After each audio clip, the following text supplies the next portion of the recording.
Hello everyone, आप सभी लोगों का फिर से स्वागत है अपने PW ओनली आईज के इस प्लेटफॉर्म पे, जहाँ इस वक्त हम लोग बात कर रहे हैं समग्र बुक सीरीज़ के अंतर्गत।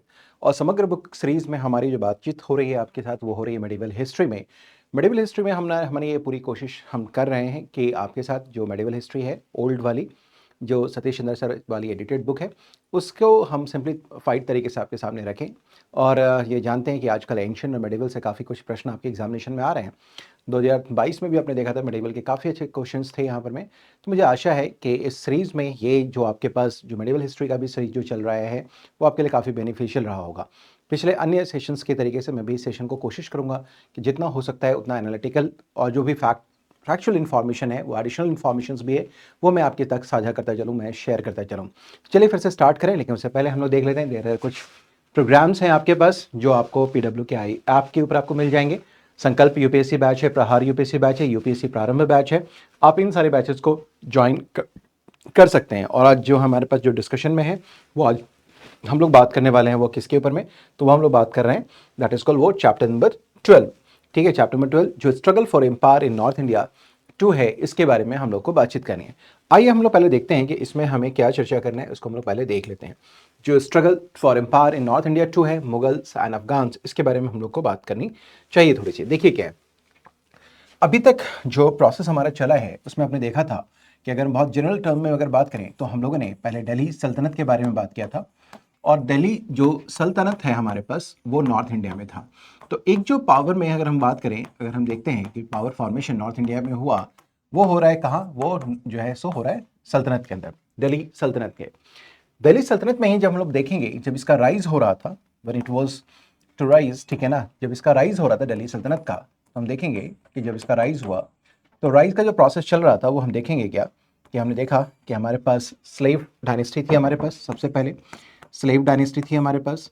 स्लेव के बाद हम देखेंगे, तो यहाँ आगे हम बढ़ें, तो हमारे पास खलजी डायनेस्टी था, खलजी डायनेस्टी था, खलजी डायनेस्टी।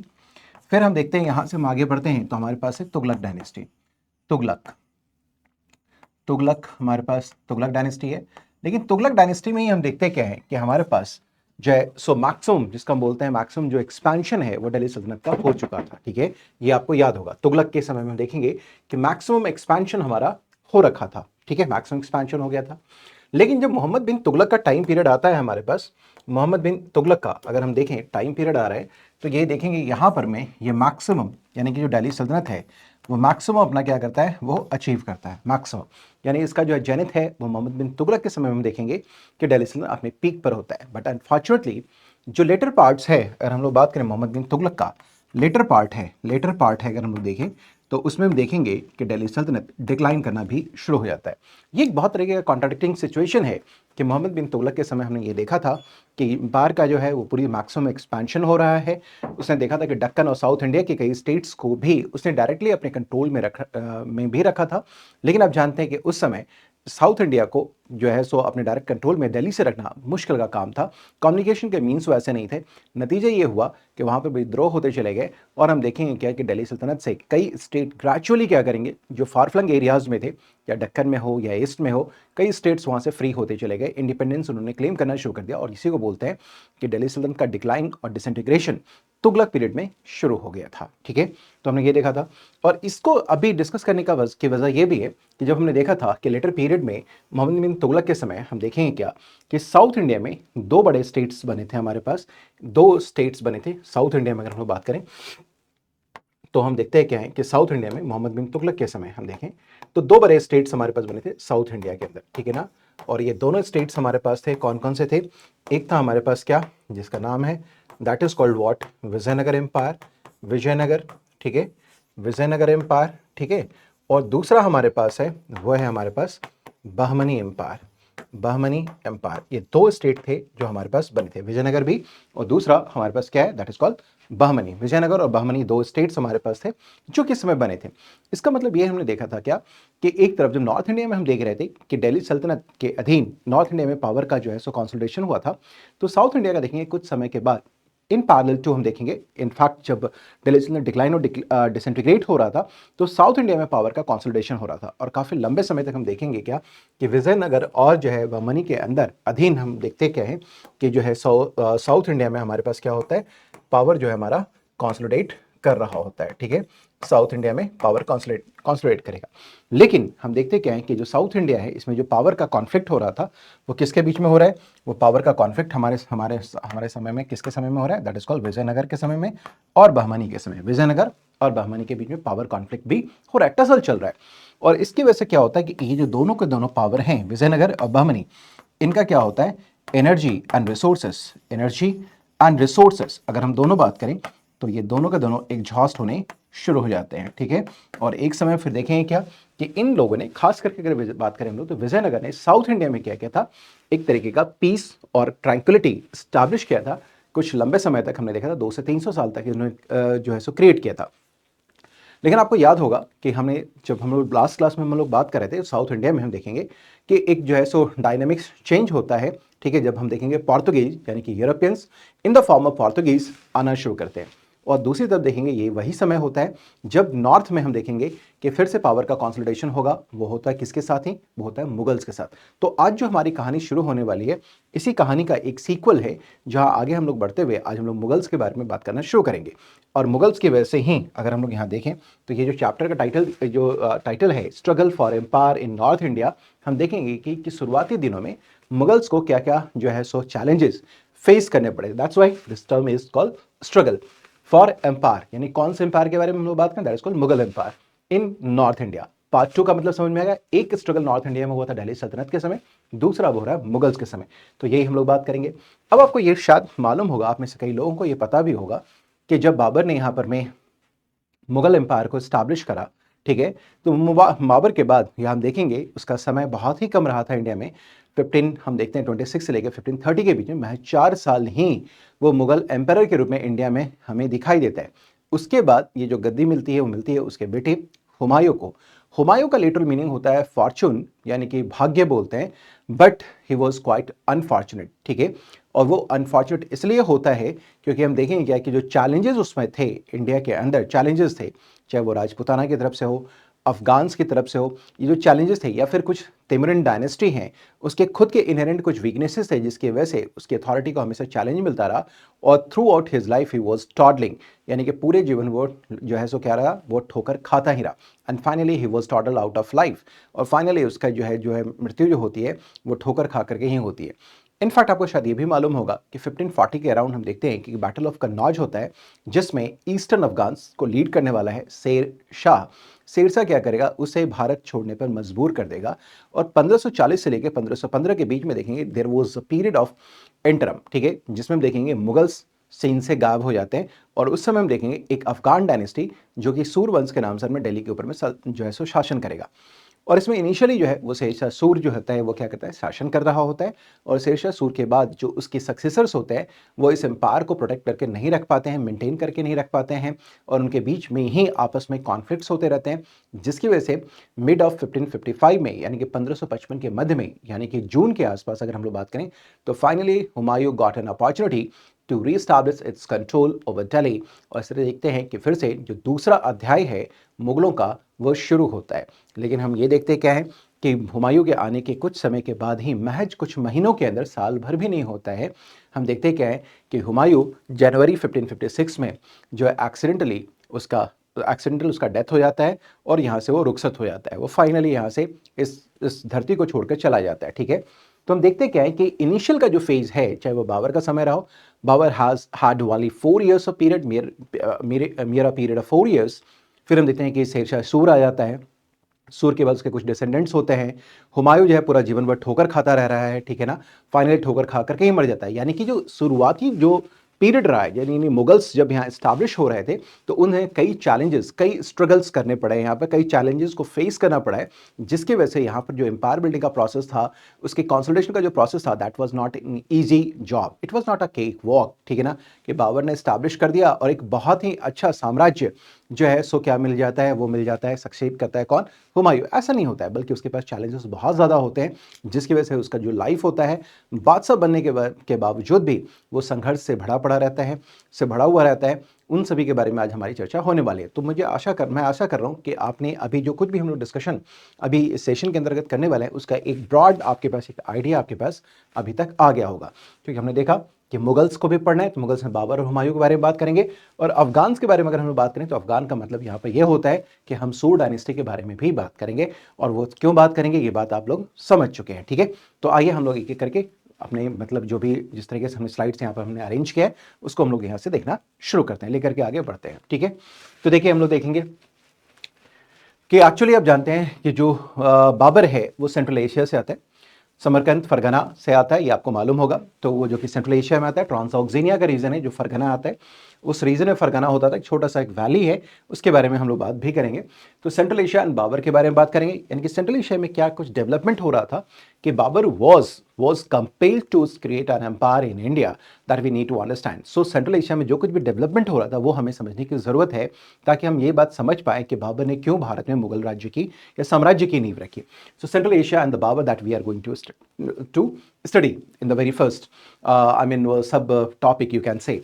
उसका देखेंगे कॉन्क्वेस्ट ऑफ इंडिया। ठीक है, आप ये जानते हैं कि सेंट्रल एशिया से ये चला, सेंट्रल एशिया से बहुत पहले ही ये जो है सो इंडिया की तरफ आ चुका था। ये इनफैक्ट अफगानिस्तान में था, ये 1504 में जो है सो काबुल पे कंट्रोल कर पाता है, लेकिन इंडिया की तरफ 1518 से पहले इसका कोई भी जो हम देखें कॉन्क्रीट एक्शन हमें दिखाई नहीं देता है। और 1518 से लेकर हम लोग बात करें तो 1524 तक भी इसने इनिशिएटिव्स लिया है टू कनकर इंडिया, और finally he got victory in 1526 after the battle of Panipat. ठीक है ना, और उसका यहाँ पर उसका साम्राज्य स्टैब्लिश होता है। ठीक है, तो हम ये देखेंगे क्या कि इनिशियल उसके कुछ स्ट्रगल्स होते हैं, उन स्ट्रगल्स को भी हम लोग इस टॉपिक के थ्रू पढ़ेंगे, conquest of India, and this conquest was of Babur. The battle of Panipat जो कि डिसाइसिव बैटल रहा है, इस बैटल में उसने क्या किया कि जो इब्राहिम लोदी है उसको डिफीट करके दिल्ली सल्तनत को समाप्त किया और मुगल डायनेस्टी को स्टैब्लिश करा। देन हम देखते हैं क्या है कि यहाँ आने के बाद हम देखेंगे जब वो भारत में इस्टेब्लिश हो चुका है, पानीपत की लड़ाई के बाद देखेंगे तो इस्टेब्लिश नहीं बल्कि भारत को उसने जीत लिया है और उसने अपना एम्पायर बिल्ड कर दिया है। तो उसके कई चैलेंजेस आएंगे जो डिफरेंट वॉरफेयर्स में हमें देखने को मिलेंगे, जिसमें एक बैटल हमारे पास है खानवा की लड़ाई हमें देखने को मिलती है, फिर इसी तरह एक चंदेरी की लड़ाई होगी, फिर अफगान के साथ घाघरा की लड़ाई होगी, और ये सारी लड़ाइयाँ हमें देखने को मिलेंगी। और 1540 में उसकी कहानी खत्म हो जाती है। ठीक है, फिर हमें थोड़ा सा एक एस्टिमेट भी करना है कि बाबर का जो है जो यहाँ पर अगर हम देखें जो उसका इन्वेजन यहाँ पे अगर हुआ है तो इसका क्या इम्पैक्ट है, क्या सिग्निफिकेंस है, तो ये हमें देखना है, significance of Babur's advent into India. ठीक है, हुमायूंस का conquest of Gujarat and his tussle with Sher Shah, Humayun's conquest of Gujarat and his tussle with Sher Shah, ये हमने अभी बात भी किया कि हम देखेंगे बाबर के गुजरने के बाद हमारे पास कौन आता है, तो हमारे पास आता है कौन, वो कहते हैं हुमायूं। लेकिन आप जानते हैं कि हुमायूं की अथॉरिटी को चैलेंज करने के लिए जो है हमेशा ईस्टर्न अफगान्स जिसको लीड करने का काम कौन कर रहा है, शेरशाह कर रहा है, उसके साथ उसके टसल्स होते रहेंगे, उनके बारे में भी हमें बात करना है। Humayun's conquest of Gujarat and his tussle with Sher Shah that we are going to do. ठीक है, Sher Shah and the Sur empire, यानी कि जब यहाँ से जो हुमायूं है एग्जाइल में जाएगा, ठीक है 1540 में, ठीक है, उसके बाद से लेकर सूर डायनेस्टी जो एस्टैब्लिश होता है शेरशाह किया जाता है शेरशाह सूरी के द्वारा, उसके डिसेंडेंट्स के बारे में हमें थोड़ी सी चर्चा करनी होगी, एंड देन शेरशाह का कंट्रीब्यूशन भी हमें थोड़ा सा ध्यान में रखना होगा। ठीक है, so let's start discussing the things now. ठीक है, so central Asia and Babur के बारे में हम लोग बात करते हैं। थोड़ा कुछ इमेज को आप देखिए, थोड़ा समझने की कोशिश कीजिए, थोड़ा सा हम लोग समझने की कोशिश करते हैं पहले, ताकि यहाँ पे कई शब्द होंगे जो शायद आपको हमेशा परेशान करते होंगे, ये ट्रांसऑक्सिनिया, ये समरकंद, ये फरगना, ये जो है मंगोल्स, ये तिमुरिड यानी कि तैमूर लंका जो का रहा, फिर हमारे पास उज्बेक्स आएंगे, सफाविद्स आएंगे, ऑटोमन्स आएंगे, तो इनको थोड़ा सा समझ लेते हैं हम लोग। ईरान है, तुरान है, ये कुछ ऐसे शब्द होंगे जो आपको हमेशा परेशान करते होंगे, तो इनको बड़ा ही सरल तरीके से एक बार समझ लेते हैं कि ये चीज़ें क्या हैं। ठीक है, पहले तो आगे बढ़ने से पहले मैं बताऊं कि दो डायनेस्टी का संबंध बाबर के साथ रहा हुआ है। एक हमारे पास है मंगोलों का, ठीक है, मंगोलियन एम्पायर, ठीक है, और दूसरा हम देखेंगे अगर हम लोग बात करें तो वो है हमारे पास क्या, तैमूर लंका यानी कि तिमुरिड डायनेस्टी के बारे में बात करें। फ्रॉम हिज फादर साइड अगर हम लोग बात करें तो ये एक तैमूर था, तैमूर का वंशज था, तैमूर लंका वंशज था, ठीक है ना, तैमूर लंका था यानी तिमुरिड ट्रेडिशन से बिलीव रखता था। और अगर बात करें तो मदर के साइड से ये चंगेज खान जो कि यानी मंगोल होता था, उस तरफ से वो का डिसेंडेंट था, यानी कि इसका मतलब ये हो गया कि he was a mix blood. Mix blood किसका है, चंगेज खान का भी है और तैमूर लंग का भी है, लेकिन दोनों जो है वो क्या है, एक डिफरेंट टाइम पीरियड पे आए हुए हैं। मतलब तैमूर लंग के बारे में बात करें और चंगेज खान के बारे में बात करें तो एक जो है जो तैमूर लंग है वो बाद में आता है। कुछ हिस्टोरियंस ये भी मानते हैं कि इनफैक्ट जो तैमूर लंग है वो एक distantly I am not taking it directly but distantly, या you can say this way कि इनडायरेक्टली जो तैमूरलंग का जो तैमूरन डायनेस्टी था, that was an offshoot of Mongolian empire, ठीक है ना, मंगोल एम्पायर का ही ये ऑफशूट रहा हुआ है, ठीक है ना, indirectly I am telling you indirectly, this is not the direct, ठीक है। इसका अंदर बहुत डिसेंडेंट्स आए होंगे और indirectly he was somehow linked to और ही वाज एसोसिएटेड विथ जो है the family of Genghis Khan, that is called Mongolians, ठीक है। But we should not go much deeper into that, ठीक है। तो हम लोग देख रहे हैं, तो हम देखेंगे क्या ये है मंगोल एम्पायर, ठीक है। अगर आपको भूगोल अच्छे से समझ में आ रहा है, इफ़ यू हैव नॉट अच्छे से समझ में आ रहा है बल्कि आपको थोड़ी सी समझ में अगर भूगोल के बारे में आती है, if you have a bit interest in geography, I better to say, तो आप समझ पा रहे होंगे ये जो आपको ग्रीन मैप यहाँ पे दिख रहा है, जो ग्रीन कलर दिख रहा है, जो आपको दिख रहा है, दैट इज कॉल्ड, ये है पूरा का पूरा मंगोल एम्पायर। इस एम्पायर को अगर आप यहाँ पर देखने को समझने की कोशिश करें तो शायद आप कंफ्यूज हो जाएं, क्योंकि कई और कलर कॉम्बिनेशंस हैं, तो आपको समझने में थोड़ी परेशानी हो सकती है। लेकिन इसको थोड़ा सिंपल करने की कोशिश करते हैं कि जो मंगोल एम्पायर है अपने जेनिथ में, यानी कि जब अपने शिखर पे था, तो ये यहाँ से लेकर के अगर हम बात करें तो ये यहाँ तक फैला हुआ था। अगर इसको आप देखने की समझने की कोशिश कीजिए तो यूरोप भी दो भागों में बटा हुआ है, एक है पूर्वी यूरोप, दूसरा है हमारे पश्चिमी Europe. So what I am talking about कि Europe was divided rather into two जो है so two geographical regions, one is your eastern Europe और दूसरा हमारे पास वेस्टर्न यूरोप। तो इस मैप को देख करके आपको यह अंदाजा लग रहा होगा कि पूरा का पूरा जो रीजन है दैट इज ऑफ क्या है, that is of eastern Europe, ठीक है ना। तो अगर बात करें तो मंगोल्स ने यानी कि चंगेज खान ने ये क्या कहते हैं, ईस्टर्न यूरोप से लेकर के जो जापान है, ये आप देखेंगे ये जापान तक का है, ये आपके पास जो रीजन है यहाँ तक, ये जापान तक, उसने यानी कि जो जापान की सी तक इसने पूरा का पूरा मंगोल एम्पायर को क्रिएट कर रखा था, ठीक है। So this was the extent, Asia का बहुत बड़ा एम्पायर था, या साथ कहें इतना बड़ा एम्पायर किसी ने नहीं बनाया था। It was the biggest empire ever made by an empire, ठीक है ना, that was by Genghis Khan. तो मंगोल्स का ये पूरा का पूरा एक्सपेंशन था।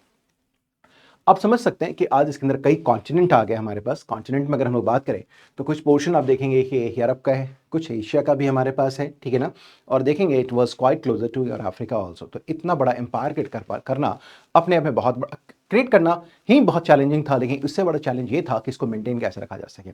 बट ओवर द टाइम होता क्या है कि इसमें देखेंगे कि इसमें क्या होता है कि डिफरेंट जो रीजनल एस्पिरेशंस हैं वो क्या होंगे, वो राइज होना शुरू हो जाएगा और मंगोल एम्पायर जो है डिफरेंट खानखेट्स में डिवाइड होना शुरू हो जाएगा, ठीक है ना।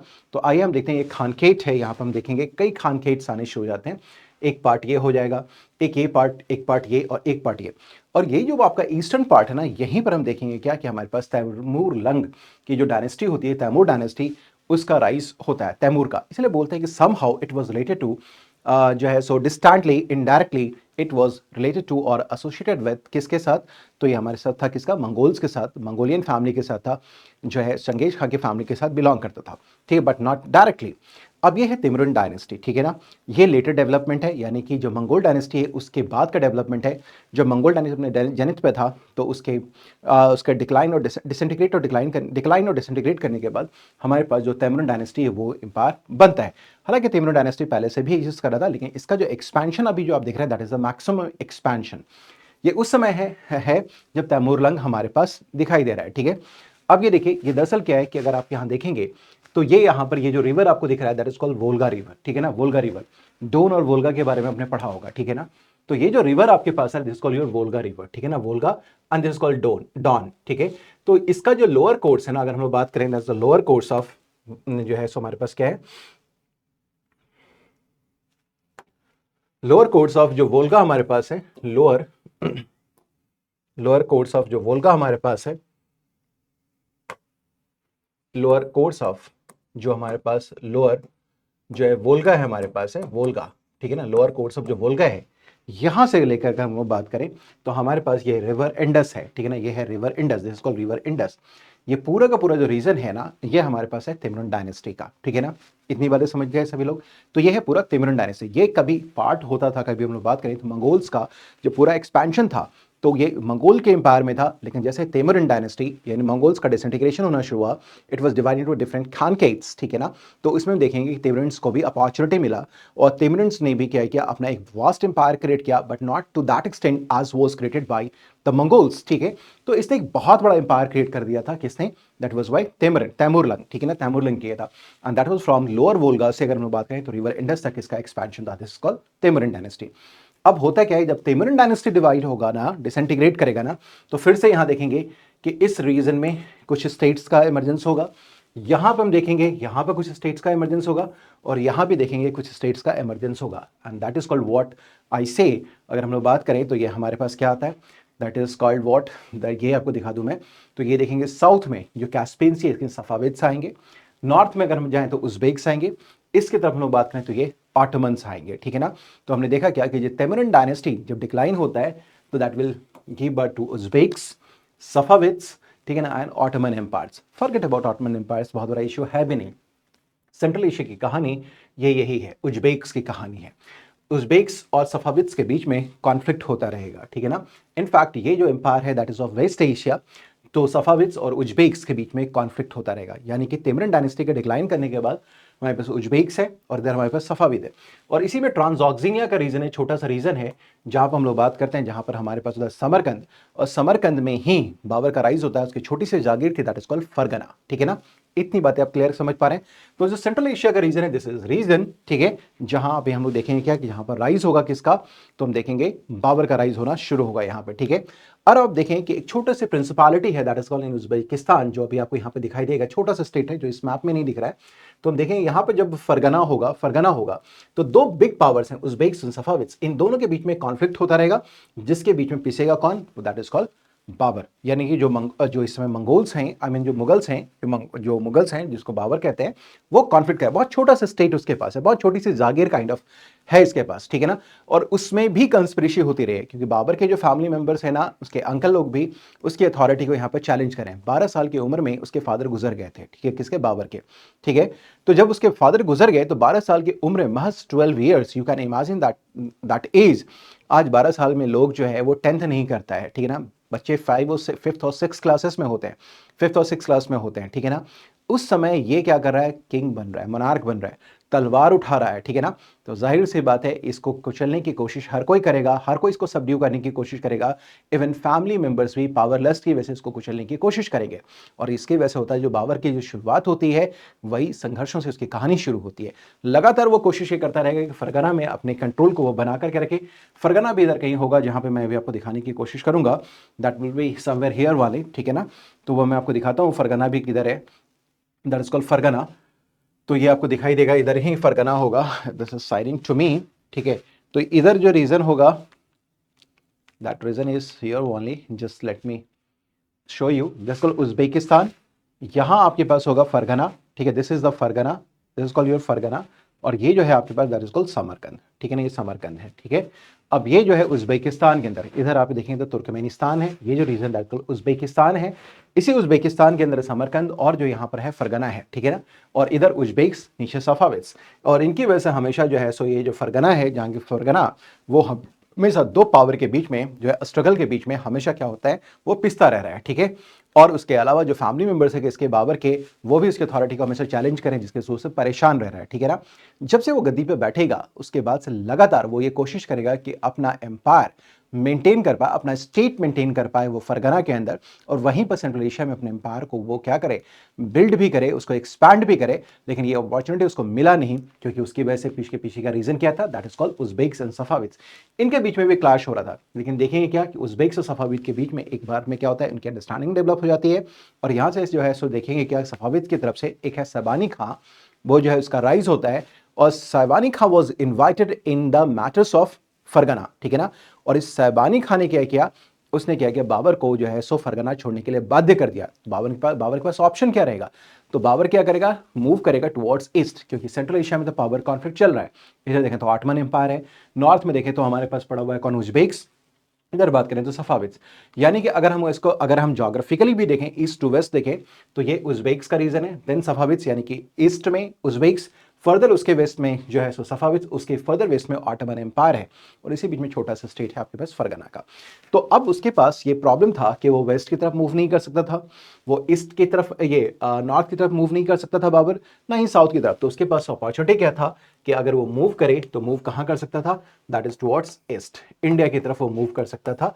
इधर ही उसके लिए मूव करने का एक ऑप्शन बचा हुआ था। और उसने क्या किया, उसने अफगानिस्तान पे जाकर के अपना कंट्रोल किया। कंट्रोल क्यों किया, क्योंकि बाबर के बारे में अगर हम लोग बात करें तो आपको मालूम है कि बाबर एक मिक्स ब्लड है, जैसा मैंने अभी कुछ देर पहले बताया, तैमूरलंग का वंशज है और चंगेज खां का वंशज है। चूंकि चंगेज खां का तैमूरलंग का वंशज है, जिसका कि पूरा का पूरा कंट्रोल कहां से कहां तक था, अभी आपको मैंने बताया कि लोअर वोल्गा से लेकर के वो इंडस रिवर तक था। तो जो पंजाब है, पंजाब का मतलब भारत का पंजाब ही केवल नहीं बल्कि पाकिस्तानी पंजाब है, वहां तक वो अपना राइट समझता था, क्योंकि वो भी डिसेंडेंट है किसका, तैमूरलंग। उसके फादर जो है तैमूरलंग की फैमिली से बिलोंग करते थे, 5th जनरेशन थे उसके फादर, ठीक है ना। और 5th जनरेशन होने की वजह से, यानी कि पैट्रियर्कल सोसाइटी में होने की वजह से, वो तैमूरलंग का वंशज होने की वजह से अपना क्लेम राइटफुल मानता था पंजाब के ऊपर, इसलिए भी वो ईस्ट की तरफ मूव कर रहा है। तो वो 1504 में आकर क्या करेगा, जो है सो काबुल को कंट्रोल करेगा, जीतेगा। लेकिन काबुल में को जीतना भारत विजय का सपना उसका नहीं था। काबुल तक तो वो अपने आप को लेजिटिमेट क्या समझता था, अपना जो है सो डिसेंडेंट समझता था कि हाँ पंजाब के ऊपर उसका कंट्रोल होना चाहिए। लेकिन काबुल आने के बाद लगातार वो ये कोशिश कर रहा था कि सेंट्रल एशिया में अपनी स्थिति को वापस से वो क्या करे, वो प्राप्त करे। यानी कि जो फरगना है, उसके बाद जो समरकंद है, उसको वो रिकैप्चर करना चाहता था। और लगातार 1504 से लेकर अगर हम बात करें तो 1508 तक अगर हम देखेंगे, 1504 से लेकर में उसने काबुल को जीता, ठीक है ना, काबुल को जीता। और ये काबुल को जीतने का के बाद वो लगातार ये कोशिश कर रहा था कि वो सेंट्रल एशिया में अगर हम बात करें तो सेंट्रल एशिया के अंदर वो जो है फरगना को रिकैप्चर करना चाहता था, फरगना को रिकैप्चर करना चाहता था, समरकंद वापस जाना चाहता था, समरकंद वापस जाना चाहता था वो, ठीक है, समरकंद, ठीक है, समरकंद वापस जाना चाहता था वो, ठीक है ना, फरगना और समरकंद वापस जाना चाहता था। लेकिन ये जो उज्बेक और सफाविद्स है वो उसके मंसूबे को पूरा होने देना नहीं चाहते थे।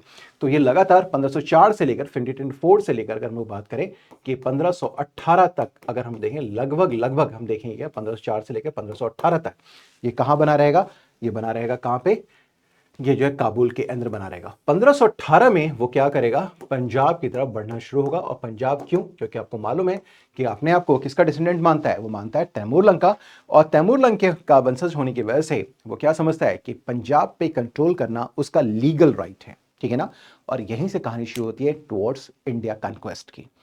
इतनी बातें समझ पा रहे हैं कि what was the situation in central Asia, ठीक है ना। वाइस जो है सो बाबर जो है so was motivated to move towards east, क्या क्या उसके पीछे फैक्टर्स थे, ये सारी कहानी आप समझ रहे हैं। इसी कहानी में थोड़ा कुछ पॉइंट्स को और ऐड मैं कर दे रहा हूं। तो पहला तो आपने ये देखा कि काबुल में काफी लंबे समय तक बना रहा, काबुल में बना रहा। काबुल से उसने ये कोशिश करी थी कि इसको अपना स्टेशन बना करके, अपना वर्क स्टेशन डेवलप करके वो वापस से फरगना को जीते, ठीक है।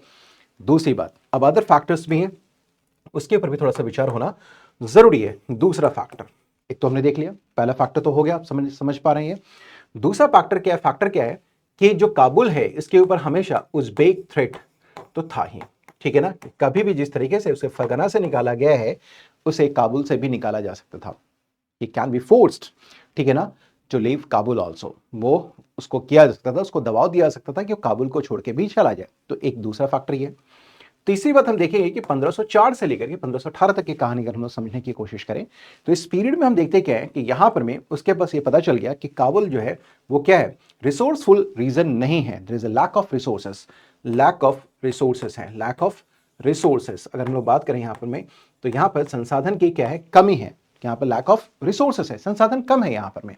इसका मतलब क्या है कि अगर आप यहाँ पर अगर एम्पायर को बिल्ड अगर करना चाहेंगे तो पैसा सफिशिएंट नहीं होगा। तो यहाँ पर दो बातें थी, Kabul was unprotected, number one, number two it was not resourceful, ठीक है ना। यहाँ पर सफिशिएंट रिसोर्सेस नहीं थे कि लंबे समय तक रहा जा सके। और तीसरा क्या था कि वो पंजाब की तरफ अपने आप को क्या समझता था, वो लीगल हायर समझता था, लीगल हायर समझता था वो किसका, पंजाब पे लीगल हायर समझता था अपने आप को किसका, वो पंजाब का, पंजाब को वो जो है अपना लीगल हायर समझता जस्ट बिकॉज ऑफ कि तैमूर का वो डिसेंडेंट है, ठीक है।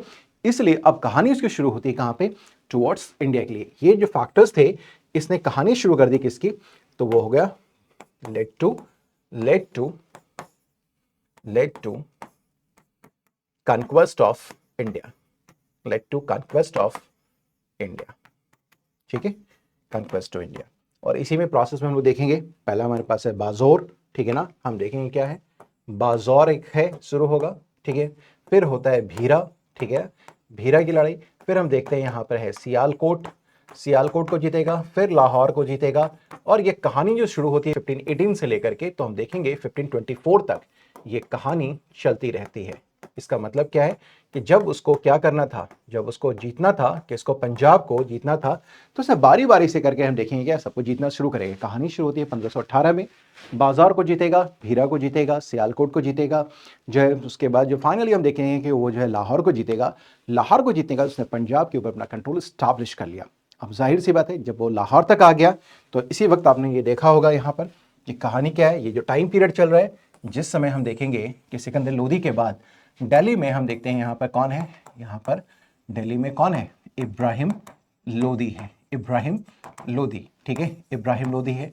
और दूसरी तरफ हम देखेंगे कि यहाँ जो पंजाब का पूरा रीजन है, जो पंजाब है यहाँ तक पहुँच कौन चुका है, लाहौर तक, ये है लाहौर। लाहौर तक अगर हम लोग बात करें तो हम देखेंगे यहाँ से काबुल है, काबुल से लेकर लाहौर तक ये जो पूरा का पूरा रीजन है उस पर कौन आ चुका है, दैट इज कॉल्ड बाबर। अब क्या है कि बाबर अभी तक भारत को जीतना नहीं चाह रहा था, ठीक है ना, बाबर भारत को जीतना नहीं चाहता था, इस बात को भी याद रखिएगा। बाबर जीतना नहीं चाह रहा था, लेकिन उसने देखा कि काबुल के रिसोर्सेज बहुत कम है।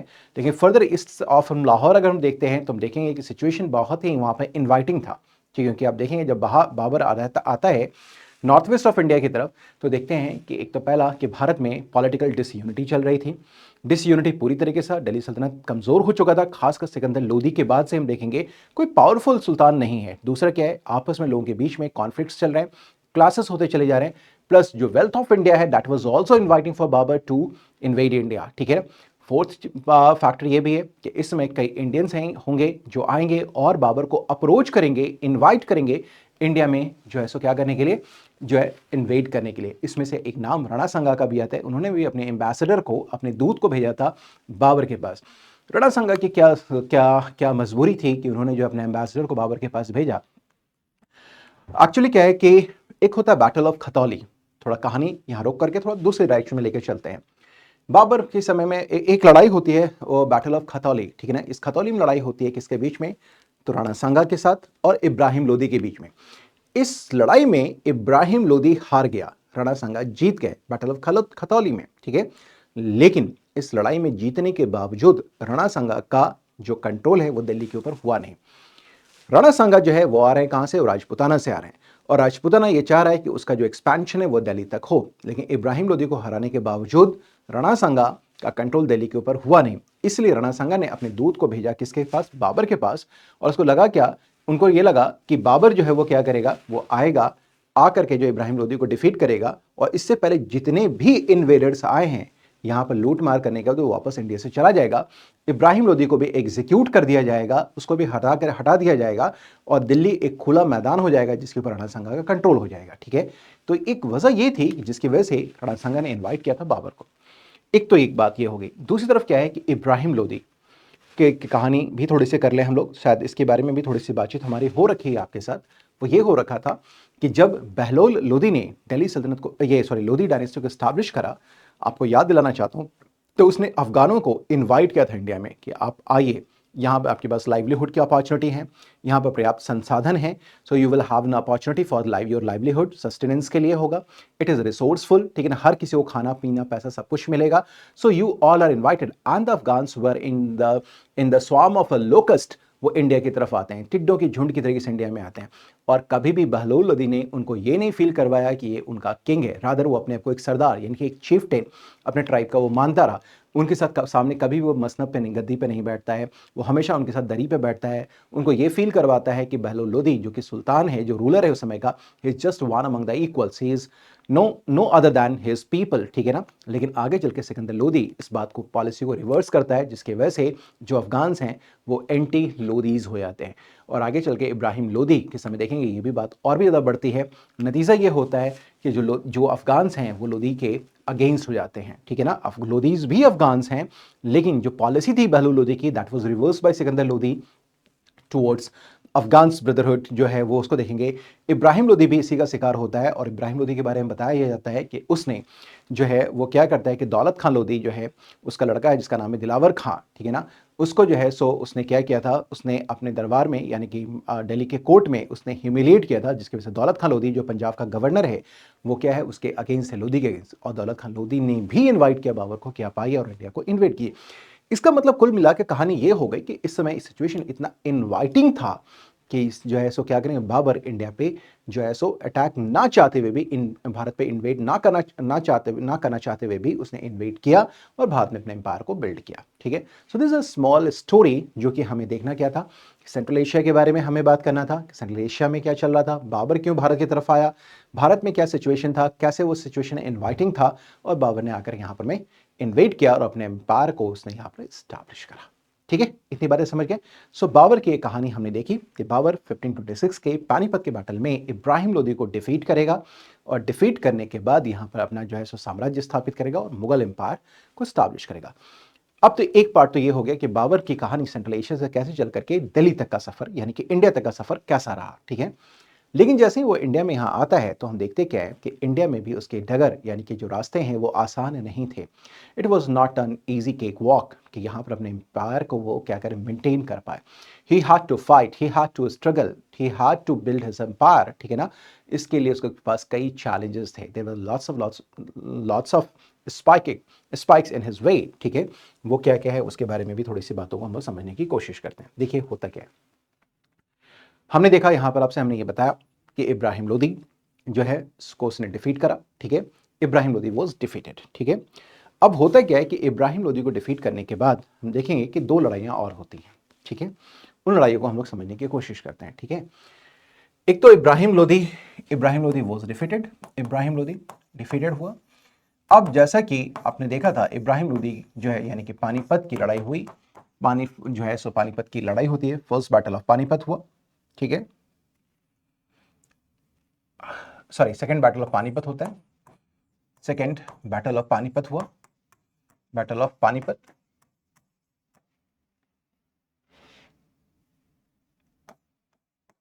अरे यार,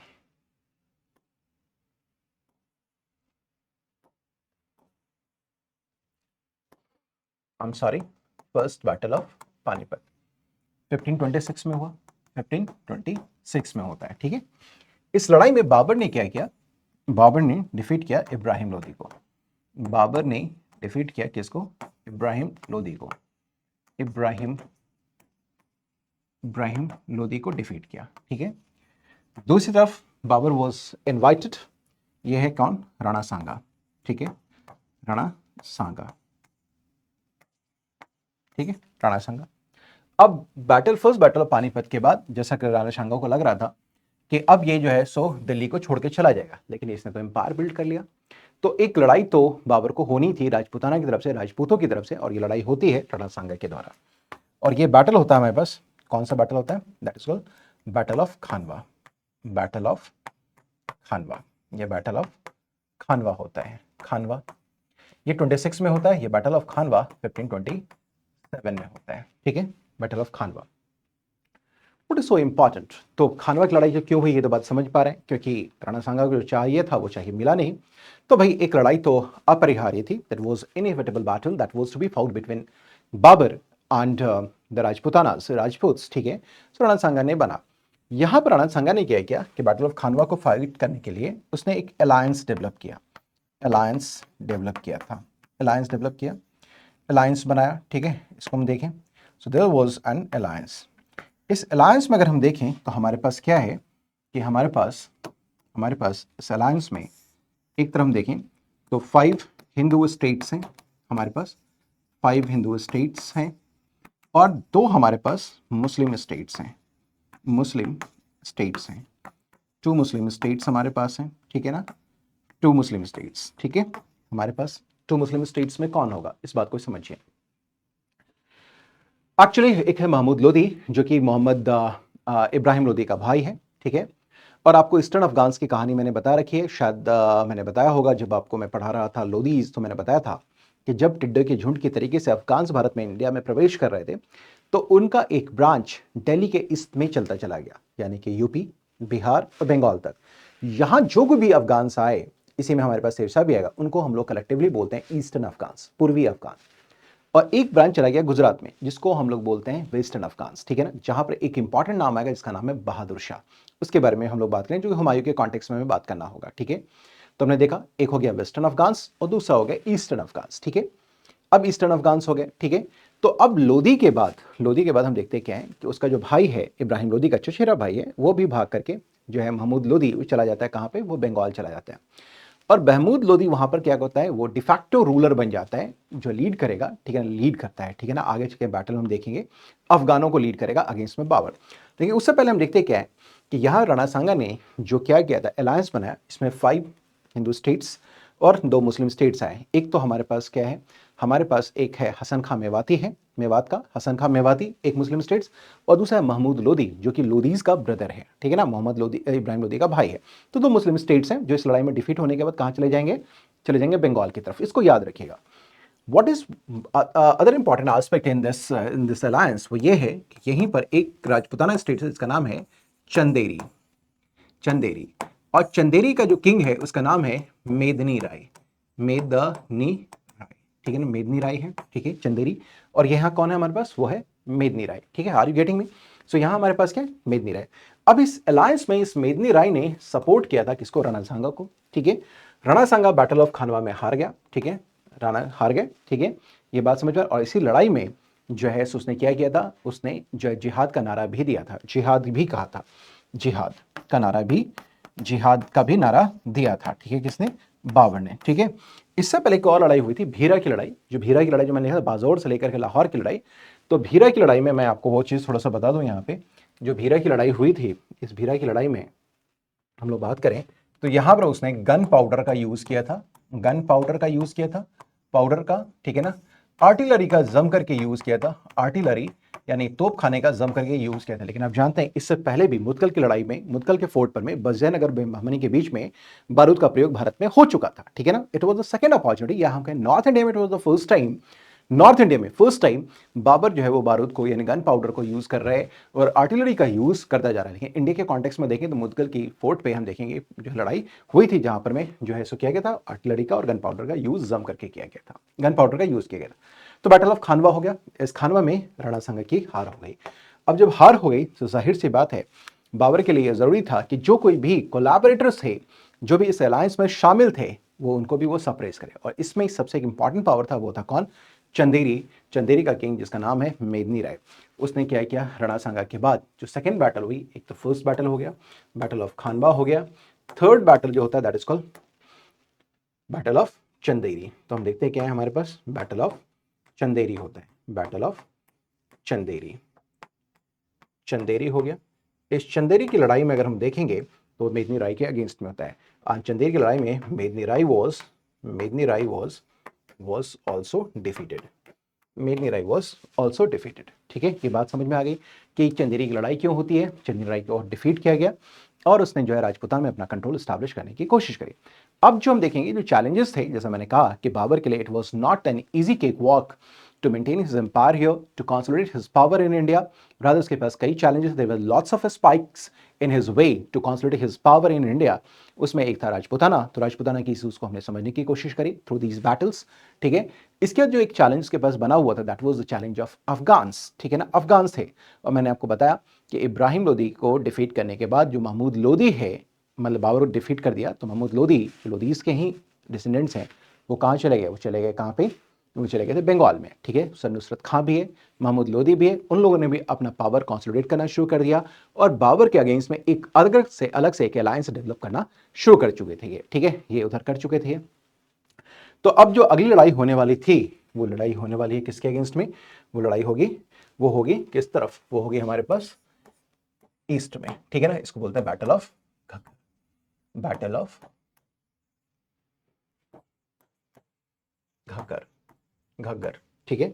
तो हमने देखा कि लड़ाई हुई 1526 में, 27 में, ठीक है, और ये लड़ाई होती है 1528 में, चंदेरी की लड़ाई। 1529 में हम बैटल ऑफ घग्गर।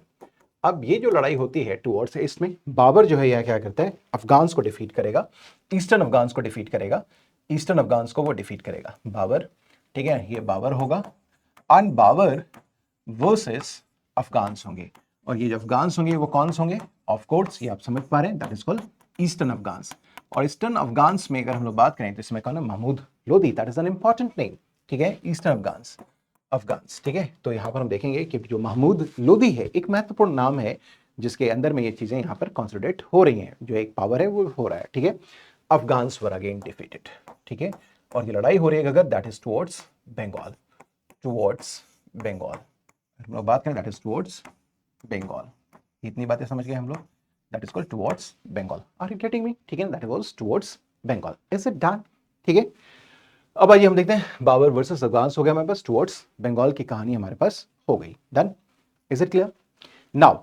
अब ये बंगाल है, बंगाल से फिर ये क्या करेगा, ये अपना रास्ता तय करेगा और ही विल कम टुवर्ड्स, ठीक है, टुवर्ड्स किधर होगा, ईस्ट की तरफ आएगा। ईस्ट में आने का मतलब पहले हमारे पास बंगाल, बिहार आएगा, बिहार, ये तो बंगाल हो गया, तो पहले बिहार आएगा, फिर आएगा यूपी, फिर आएगा हमारे पास दिल्ली, ठीक है ना, फिर हमारे पास आएगा व्हाट आई कैन से, वो आएगा हमारे पास दिल्ली, ये आता है हमारे पास दिल्ली, फर्दर ईस्ट में, ठीक है, दिल्ली आता है। अब यूपी में ही एक जगह है that is called Agra, Agra, Agra. तो जब ये बंगाल एक्सपेडिशन से आ रहा था, बाबर वापस आ रहा था, बिहार होता हुआ, यूपी होता हुआ, तो आगरा में आते हुए इसकी मृत्यु हो गई।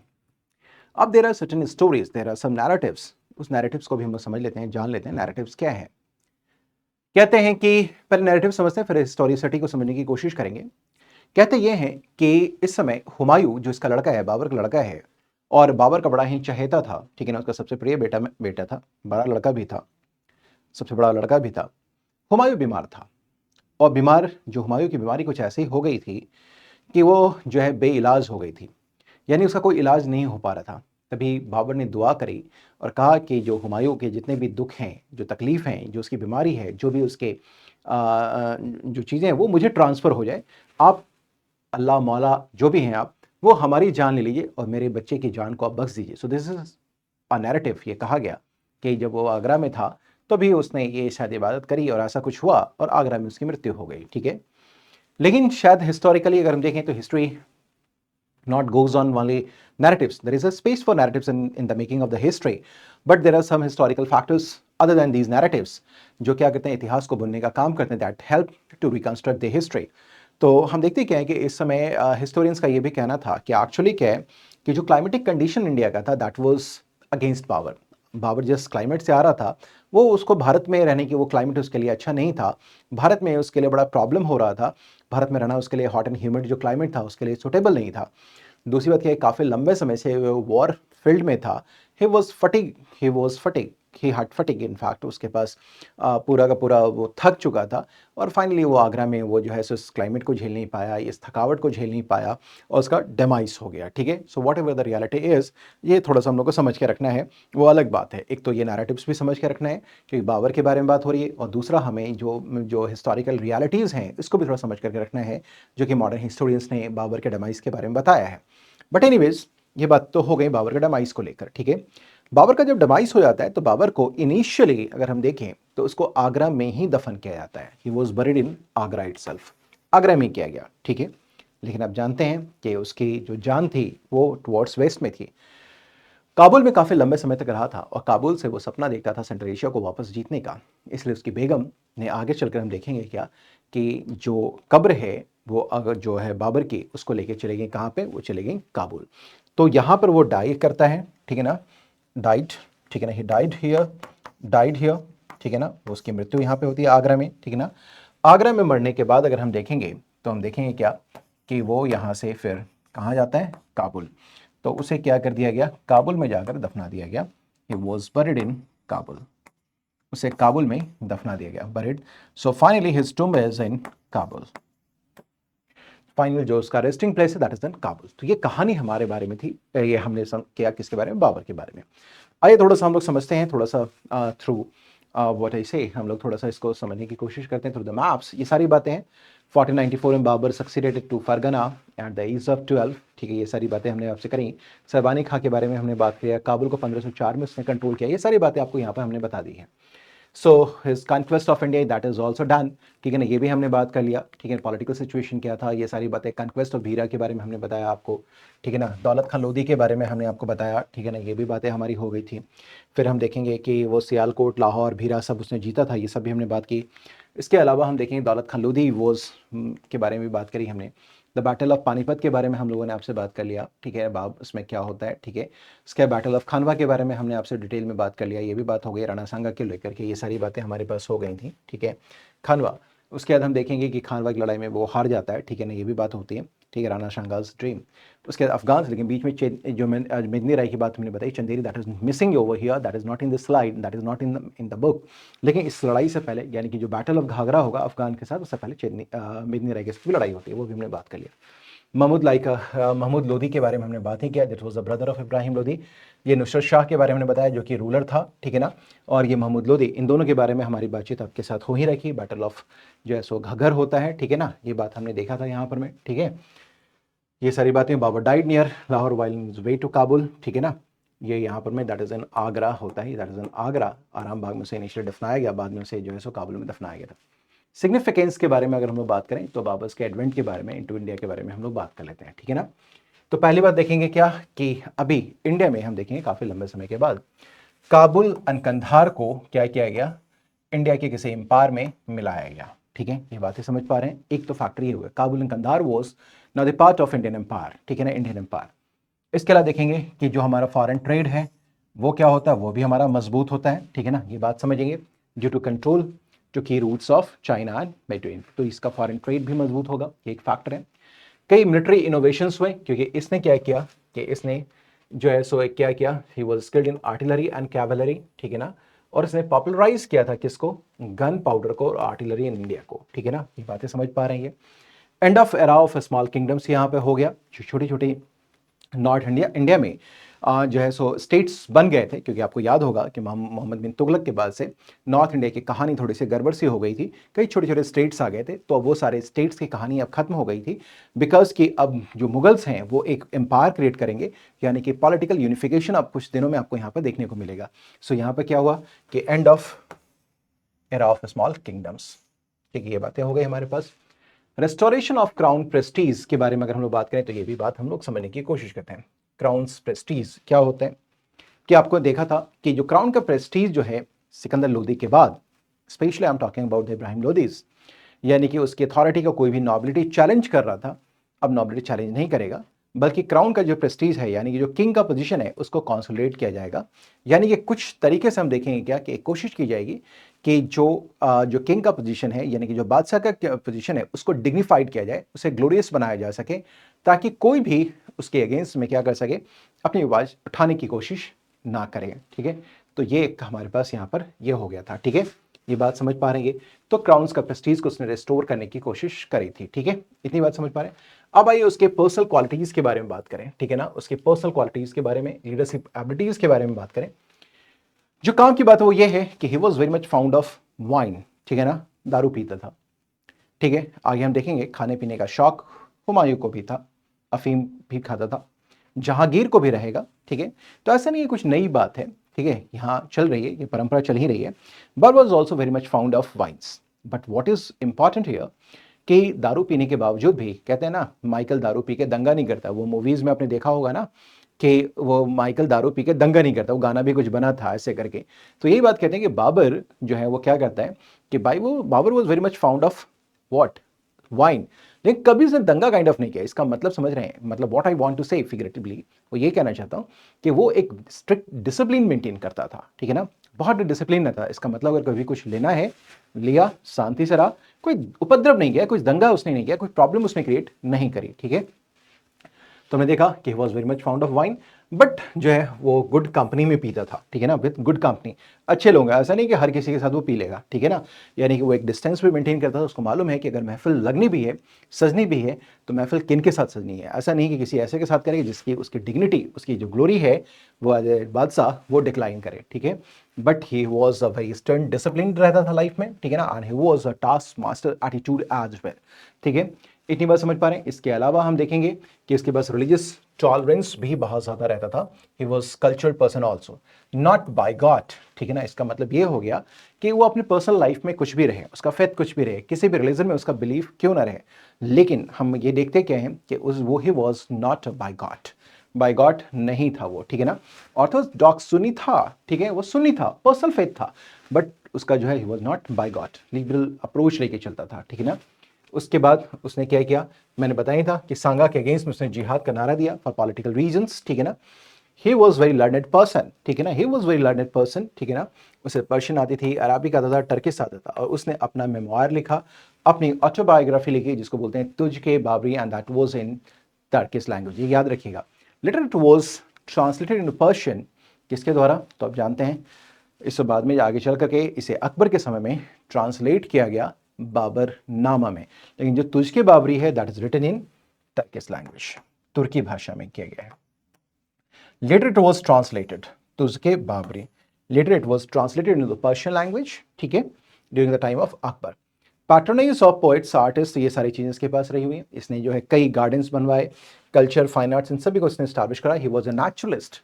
इसने जो अपना मेमोयर लिखा है, जो तुझके बाबरी लिखी है, वो इंडिया के नेचर के बारे में उसने काफ़ी कुछ लिखा है, यहाँ के क्लाइमेट के बारे में, यहाँ के जोग्राफी के बारे में, यहाँ के फ्लोरा एंड फौना के बारे में, इन सभी के बारे में उसने, यहाँ के सीजन के बारे में उसने काफ़ी कुछ यहाँ पे मेंशन किया। दैट वो he is labelled as a naturalist, ठीक है। कंसेप्ट ऑफ स्टेट को इसने इंट्रोड्यूस किया, जो हम बताने की कोशिश करें कि ऐसा स्टेट हो जिसमें जो पोजीशन ऑफ किंग है वो क्या होना चाहिए, that should be well respected होना चाहिए, ठीक है। सो ये थी बाबर की कहानी, ये हम लोगों ने बात कर लिया, ठीक है। बाबर के बाद हम चलते हैं उसके लड़के हुमायूं के बारे में, ठीक है ना। So let's talk about Humayun, ठीक है। हुमायूं के बारे में कुछ बातचीत हमारी होनी भी ज़रूरी है, ठीक है। हुमायूं के बारे में बोलते हैं, हुमायूं जो है वो क्या है, बाबर का लड़का है, ठीक है। हुमायूं की कहानी को भी देख लेते हैं। Let's talk about Humayun. Humayun के बारे में अगर हम बात करें, थोड़ी सी कहानी, थोड़ा सा मैं किताब से बाहर लेके आपको आ रहा हूं ताकि आप समझ पाए चीज़ों को बेहतर तरीके से। हुमायूं के बारे में, हुमायूं, ये टर्म है हुमायूं, इसका मतलब होता है फॉर्चून, ठीक है, इसका मतलब होता है फॉर्चून, ठीक है, फॉर्चून, ठीक है। But he was not never fortunate, probably he would be fortunate enough कि वो एक बादशाह का लड़का था, बाबर वॉज हिज फादर, ठीक है ना। और बाबर ने उसे एक रियासत दी, लेकिन रियासत कैसे दी ये तो आपको समझ में आ रहा है, because it was a spite, ठीक है ना। इसमें बहुत सारे कांटे थे, कांटों का ताज उसे मिला था, ठीक है। तो हम देखिए जब हुमायूं यहाँ आया तो उस समय जो बाबर के पास जो चैलेंजेस थे वो इसके पास कंटिन्यू कर रहे हैं, ठीक है ना। सो पहले तो इस फॉर्चून के, इस हुमायूं का मतलब क्या होता है, फॉर्चून, लेकिन इसके ऊपर में प्रश्न चिन्ह है, ये क्यों मैं लगा रहा हूं इसके बारे में हम थोड़ी देर में बातचीत करेंगे, ठीक है ना। ध्यान से सुनिएगा, समझने की कोशिश कीजिएगा। हुमायूं के पास अगर हम बात करें तो कई चैलेंजेस थे, there were lots of challenges before Humayun. Humayun के पास कई चैलेंजेस थे हमारे पास कई चैलेंजेस हैं। इसमें से जो चैलेंजेस हमारे पास है उन चैलेंजेस को देखने की कोशिश करते हैं। नंबर 1 जो चैलेंज हमारे पास है उसमें अगर हम बात करें तो राजपूत्स प्रॉब्लम क्रिएट करेंगे ही करेंगे। राजपूताना वॉज इशू, राजपूत तो है ही नहीं। दूसरा हमारे पास जो इशू हमारे पास है, वो इशू है हमारे पास किसका, वो है हमारे पास अफगान्स का, ठीक है ना। वो हमारे पास किसका है, that is of Afghans. Afghans के बारे में बात करेंगे, अफगान्स, ठीक है, अफगान्स के भी हमारे पास 2 ब्रांचेस हैं, ठीक है ना। एक ब्रांच हमारे पास है that is called what, eastern Afghans. Eastern Afghans का मतलब आप समझ पा रहे हैं, ईस्टर्न अफगान्स जो कि हो गए पूर्व की तरफ यानी कि बंगाल तक। और दूसरा हम देखेंगे हमारे पास क्या है, वो है western Afghans, that was in Gujarat. Western Afghans that was इन गुजरात, ठीक है। ये चैलेंज भी उसके पास है, ये चैलेंज भी उसके साथ पड़ा हुआ है, ठीक है। इसके बाद जो तिमुरिड, जो हमारे पास ट्रेडिशन है, तिमुरिड ट्रेडिशन, तिमुरिड ट्रेडिशन क्या है, तिमुरिड ट्रेडिशन है। इस ट्रेडिशन को भी समझने की कोशिश करते हैं, ये परंपरा क्या है, ये भी उसकी पोजीशन को चैलेंज कर रहा था। एक्चुअली क्या है, तैमूरी परंपरा ये है, तैमूरलंग के वंशज में ये परंपरा रही है कि जो साम्राज्य है उसको आपस में भाइयों में या रिलेटिव्स में बांट करके उसको साम्राज्य को रूल किया जा सके। Babur when he was taking his last breath, ठीक है, उससे पहले उसने हुमायूं को भी ये सलाह दिया था कि वो जो साम्राज्य है उसका बंटवारा वो अपने भाइयों के बीच में, उसके कई भाई हैं, उसमें हिंदाल है, कामरान है, अस्करी है, हुमायूं खुद तो है ही, तो कहा कि इन भाइयों के बीच में वो अपने साम्राज्य को बांट करके क्या करे, जो है सो जो है शासन करना शुरू करे, यानी कि तैमूरी परंपरा से शासन होना चाहिए। अगर हम बात करें तैमूरी परंपरा से शासन अगर होगा यानी कि राज्य का बंटवारा भाइयों के बीच में होगा तो इसका मतलब क्या है, जो साम्राज्य है वो डिक्लाइन करेगा। और ये एक चैलेंज भी रहेगा किसके लिए, वो रहेगा हुमायूं के लिए। क्यों चैलेंज रहेगा, एक तो तैमूरी ट्रेडिशन समझ पा रहे हैं, ये एक परंपरा थी जिसकी वजह से उसके पास एक कमजोर सियासत उसको मिली या रियासत मिली उसको, ठीक है, कमज़ोर रियासत उसको मिलती है। ठीक है, ये समझ पा रही है। इसके अलावा अगर फोर्थ में अगर हम लोग बात करें, फोर्थ में जो उसके ब्रदर्स हैं, ठीक है ना, वो भी उसकी अथॉरिटी को चैलेंज कर रहे हैं। क्यों? क्योंकि अब जब साम्राज्य का बंटवारा हो गया तो हर कोई ये चाहेगा कि उसका साम्राज्य का हिस्सा हमारे पास हो, on the might of the sword. ठीक है ना, यानी कि जो तलवार की नोक है उसके आधार पे हम देखेंगे क्या कि आप साम्राज्य को अपने में अनेक्स करने की कोशिश करेंगे। यानी कि कभी भी हुमायूं अगर दिल्ली को छोड़ करके कहीं आगे गया, चाहे वो पूरब की तरफ जाए, बंगाल की तरफ जाए, बिहार की तरफ जाए, यूपी की तरफ जाए, या कभी वो पश्चिम की तरफ अगर आने की कोशिश करता है या कहीं और भी जाता है, तो आसपास जो उसके भाई उपलब्ध होंगे वो उसकी अथॉरिटी को दिल्ली में चैलेंज करने की कोशिश करेंगे। ठीक है, और खाना जो है, खजाना है, वो खाली है। हालांकि बाबर के पास एक अच्छी बात यह हुई थी कि बाबर के पास खुद तो कुछ था नहीं। ठीक है ना, बाबर तो काबुल में रह रहा था, and Kabul was known for its meagre resources. ठीक है, so he had not sufficient resources, पैसे नहीं थे, संसाधन नहीं थे उसके पास। लेकिन उसके पास अच्छी बात यह थी कि जो दिल्ली सल्तनत के अंदर इब्राहिम लोदी ने जो कुछ वेल्थ क्रिएट करके रखा हुआ मिला था, उसके पास सल्तनत पीरियड का था, वो वेल्थ ट्रांसफर हो गया किसके पास? बाबर के पास। So that was a good thing with the Babur. ठीक है, लेकिन ये चीज़ अगर हम देखेंगे तो that was even not sufficient. ठीक है, बाबर को भी कन्क्वेस्ट करना पड़ा, कई लड़ाइयां लड़नी पड़ी, जिसकी वजह से ही वो भी काफ़ी खाली होता चला गया। एक बात ये हो गई। एक और भी उसकी अथॉरिटी को चैलेंज कर रहा था, किसको? अथॉरिटी को। तो अगर हम लोग बात करें तो हम देखेंगे तो वो है हुमायूं की अथॉरिटी को चैलेंज करेगा। वो है कौन? वो है, मैं बात करूं आपके साथ, वो है फिफ्थ में अगर हम लोग बात करें तो वो है उसके पास, वो कौन? तो उसके बाद उसकी नॉबिलिटी, उसकी नॉबिलिटी भी है। ठीक है ना, नॉबिलिटी भी उसकी अथॉरिटी को चैलेंज करेगा। ठीक है, because he was not much respected among his nobility. He was not a good military commander as his father was. ठीक है ना, तो as a military commander his father was well respected among his naval nobility but not Humayun. ठीक है, so these were his challenges। ठीक है ना, और भी कई challenges हैं, so हम लोग इतनी बातों को रखते हैं। ठीक है ना, तो his position was not secured, not protected। ठीक है, डन। अब आइए देखें कहानी क्या होती है। इसके बाद हम चलते हैं हम लोग और यहां देखते हैं, समझने की कोशिश करते हैं कि जब हुमायूं गद्दी पे बैठा 1530 में, उसके फादर के गुजरने के बाद, ठीक है, तो 1530 में उसकी वो गद्दी पे बैठ जाता है। 1530 में Humayun was on the throne, Humayun गद्दी पे बैठा, हुमायूं गद्दी पे बैठ गया। ठीक है ना, dividing his empire and among his brothers. ठीक है, ये देखा, कोशिश तो उसने करी कि अपने भाइयों के साथ उसका मेल मिलाप बना रहे, लेकिन मेल मिलाप बना नहीं रहा। ठीक है, अब हुमायूं जब यहां आता है 1530 में, तो उसके पास दो बिगेस्ट चैलेंजेस हैं। एक तरफ, यहां तरफ हम देखें तो हम देखेंगे पूरब की तरफ कौन है? ईस्टर्न अफगान्स, उसकी अथॉरिटी को चैलेंज करेंगे। वेस्टर्न अफगान्स उसकी अथॉरिटी को चैलेंज करेंगे। और उसके बाद जो तीसरा है, उसके अपने ब्रदर्स हैं जो उसकी अथॉरिटी को चैलेंज करेंगे। राजपूताना तो है ही बीच में, राजपूत तो हैं ही, लेकिन ये एक जो बिग चैलेंज है वो तो है ही। एंड प्लस हमारे पास राजपूत तो हैं ही, इसमें कहीं से कोई प्रॉब्लम है ही नहीं, राजपूत हैं। जो मेन प्रॉब्लम है उसके पास वो है ईस्टर्न अफगान्स का। ठीक है, और इधर है हमारे पास वेस्टर्न अफगान्स का। इसमें नाम हम देखेंगे, एक नाम हमारे पास आएगा, वो नाम हमारे पास है, वो है हमारे पास, उसको भी देख लेते हैं, वो है हमारे पास शेर शाह का। शेर शाह, ये नाम हम देखेंगे, समझने की कोशिश करेंगे। इधर जो एक नाम होगा हमारे पास, वो है हमारे पास बहादुर शाह का। बहादुर शाह, ये बहादुर शाह, ये कहानी, एक बहादुर शाह होगा, शेर शाह, और इधर हमारे पास बहादुर शाह होगा। ठीक है, इतनी बातें समझ पा रहे हैं। अब I am taking to you the slide. ठीक है, अब हम देखिए Humayun, challenges faced by Humayun, ये हमने देख लिया। Afghans, Timurid legacy, unstable administration and all. ठीक है, Humayun dealing with Kamran, brother का इशू था, इसके बारे में हमने बात किया। ब्रदर ने उसकी अथॉरिटी को चैलेंज करने की कोशिश हमेशा करी। ठीक है, तो उसको कामरान के साथ डील करना था।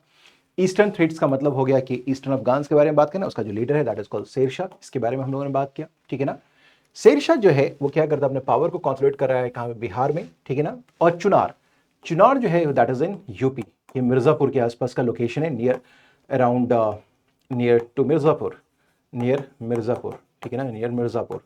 ठीक है, चुनार का फोर्ट काफी इंपॉर्टेंट फोर्ट माना जाता है, काफी इंपॉर्टेंट फोर्ट माना जाता है। ठीक है ना, तो हुमायूं इसने क्या किया कि जो शेरशाह है उसने अपने पावर को बढ़ाने के लिए, ठीक है ना, अपने पावर को कंसोलिडेट करने के लिए उसने क्या किया था, बिहार में, बंगाल में अपने पोजीशन को कंसोलिडेट तो कर ही लिया।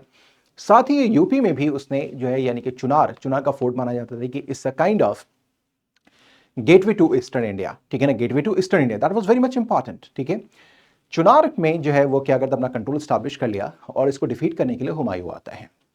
हुमायूं ने लगभग 6 महीने तक यहां पर अपना डेरा डाल करके रखा था और उसने सारी की सारी सप्लाई लाइन यानी कि जो किले के अंदर जो खाना पीना रसद जा रहा था उन सबको उसने काट दिया था और वहां पर वो बैठा रहा, बेचारा बैठा रहा, ठीक है। Sher Shah was force to come out, ठीक है ना, और शेर शाह को चुनार के किले से बाहर आना पड़ा और उसने अपोलॉजी करी, उसने माफी मांगा, ठीक है ना, जो अपॉलॉजी दी किसको, हुमायूं को, कि हमसे बहुत बड़ी गलती हो गई, आप जो है सो हमें क्षमा कर दीजिए, ठीक है, ठीक है, इतनी बात समझ पा रही है। तो ये बातें यहां पर होगी कि चुनार में एंडेड विद शेरशाह, ठीक है। तो उसने अपॉलॉजी मांगी और शेरशाह ने वहां लॉयल्टी को प्रॉमिस किया और उसने ये भी कहा था कि आप हमारे पास चुनार का किला रहने दीजिए और अब बेझिझक होकर के आप यहां को छोड़ करके जा सकते हैं, यानी कि ईस्टर्न इंडिया को छोड़ दीजिए, इसका टेंशन मत लीजिए, मैं हूं ना, मैं तो अब आपका लॉयल हो गया, मैंने अपॉलॉजी भी दे दी और मैं लॉयल्टी के लिए आपके पास कह भी रहा हूं, ठीक है।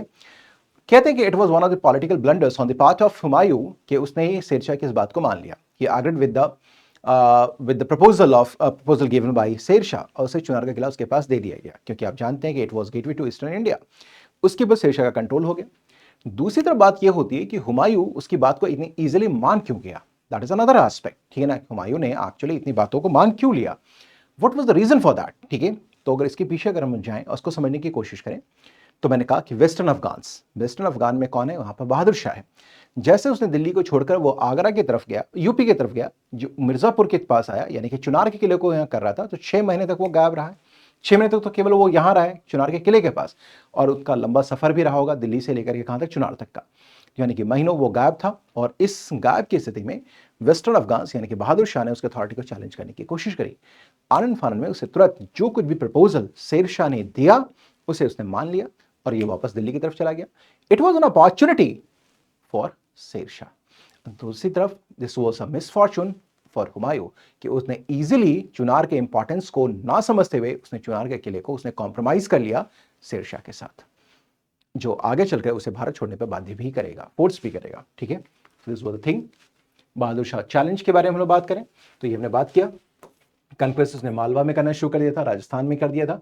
हुमायूं ने राजस्थान में इंटरवीन किया, ठीक है ना, Bahadur Shah to patch up relative with Rana of Chittor, ये सारी बातें हुई। Humayun's inactivity and building of Dinpanah, ठीक है। दूसरी तरफ क्या देखते हैं कि हालांकि अगर हम लोग बात करें 1530 से लेकर के 1540 का समय रहा, उसका उसमें एक सपना था कि वो अपने लिए एक नया शहर या कह लें किला बनवाए जिसका नाम है दीनपना। दीनपना का नींव भी उसने यहाँ पर रखी थी, ठीक है, छोटा था लेकिन बना नहीं पाया था। meant to impress his friends and foes, serve as second capital and deter Bahadur Shah threat to Agra, ठीक है ना। और यहाँ पर मैं इसके पीछे का ऑब्जेक्टिव ये भी था कि वहाँ पर मैं वो क्या करना चाहता था कि जो भी अटैक हो सकता था, वेस्टर्न पॉसिबल अटैक हो सकता था वेस्टर्न अफगान्स के द्वारा, बहादुर शाह के द्वारा, उसको भी रोका जा सके जो कैपिटल में आने से पहले, तो उसको एक सेकंड कैपिटल के रूप में दीनपना को बनाना चाहता था। हुमायूं's इन्वाजन ऑफ मालवा एंड गुजरात, हम देखेंगे कि हुमायूं's इन्वाजन फोर्स बहादुर शाह, ठीक है ना, ताकि वो चित्तौड़ के साथ जो संधि करी थी उससे बाहर निकल के आए, ठीक है ना, फ्ली टू मांडू। फिर मांडू में भी उसने उसको जो है सो क्या किया, उसने उसका पीछा किया। Mandu and Champaner fell to Humayun who placed Gujarat under his brother Askari, ठीक है। Popular uprising, military actions and divisions among Mughal nobles led to the loss of Gujarat and Malwa। लेकिन देखेंगे ये गुजरात मालवा जो जीता था उसके समय उसके हाथों बहुत दिनों तक नहीं रहा, क्योंकि मैंने आपसे कहा कि नॉबिलिटी के बीच में, अपने नॉबिलिटी के बीच में ही वॉज नॉट वेल रेस्पेक्टेड, ठीक है ना। उसके नॉबिलिटी ने किया गया दंगे किए जिसकी वजह से उसको फाइनली मालवा और गुजरात को खोना पड़ा, ठीक है ना। गुजरात आउटकम से हुआ क्या, ठीक है ना, campaign did not expand Mughal territories but जय उसने बहादुर शाह के पावर को न्यूट्रलाइज कर दिया, उसके थ्रेट को न्यूट्रलाइज कर दिया। उसको बहुत ज़्यादा कोई टेरिटोरियल गेन तो हुआ नहीं, क्योंकि उसके जो अपने इनहेरेंट वीकनेसेस थे, प्रॉब्लम्स थे, उसकी जो नॉबिलिटी की तरफ से आ रहा था, उसकी वजह से अपने ब्रदर्स की तरफ से भी इनफैक्ट आ रहा था, उस सभी ने उसको कोई टेरिटोरियल एक्सपेंशन गुजरात या मालवा में नहीं करने दिया, फाइनली उसके पास नहीं रही। लेकिन इससे यह हुआ कि बहादुर शाह का जो एम्बिशन था, political ambition, in context of अगर हम देखें कि दिल्ली या मुगल्स कह लीजिए, तो वो कम हो गया, न्यूट्रलाइज हो गया, कम हो गया, ठीक है ना, न्यूट्रलाइज्ड हो गया। Bahadur Shah's death ended danger from Gujarat, allowing Humayun to focus on Afghan threat, ठीक है। शेरशाह's rise to the power, ठीक है ना। दूसरी तरफ इधर ये बिजी हो गया, किस तरफ ये बिजी हो गया था वेस्टर्न अफगान्स के साथ, और दूसरी तरफ जो है ईस्टर्न अफगान शेर शाह जो है वो अपने पावर को क्या कर रहा था, बढ़ाता चला जा रहा था, ठीक है ना। सो उसने क्या किया, अपने पोजीशन को स्ट्रेंथन करना शुरू कर दिया, ठीक है। जब Humayun was busy in Malwa, Humayun was busy in Gujarat, he was busy in consolidating और strengthening his, making stronger his power and positions, ठीक है ना। ये बात समझ पा रहे हैं। और इसने जो है काफी कुछ अपने आदमी को मेंटेन कर रखा था, ठीक है। Humayun siege of Chunar and Rohtas, Humayun siege Chunar to secure his communication but face strong Afghan defence, ठीक है ना। Sher Khan captured Rohtas by treachery establishing a strong hold, ठीक है ना। अब हम देखेंगे कि उसने बंगाल पे भी अटैक कर लिया था। नतीजा इसका ये हुआ कि जब ये कहानी समझाने की कोशिश करता हूँ कि when he was busy in Malwa and Gujarat, तो हम देखेंगे शेर शाह अपने पावर को बना रहा था और उसने बंगाल को भी जीत लिया। जैसे उसने बंगाल को जीता तो हुमायूं के कान खड़े हो गए थे, ठीक है ना। उनको लगा क्या कि ही इज डूइंग समथिंग जो है so that is not in the larger interest of the Mughals, ठीक है ना। तब वो आता है वापस किधर, ईस्ट की तरफ आता है शेरशाह से स्कोर सेटल करने का।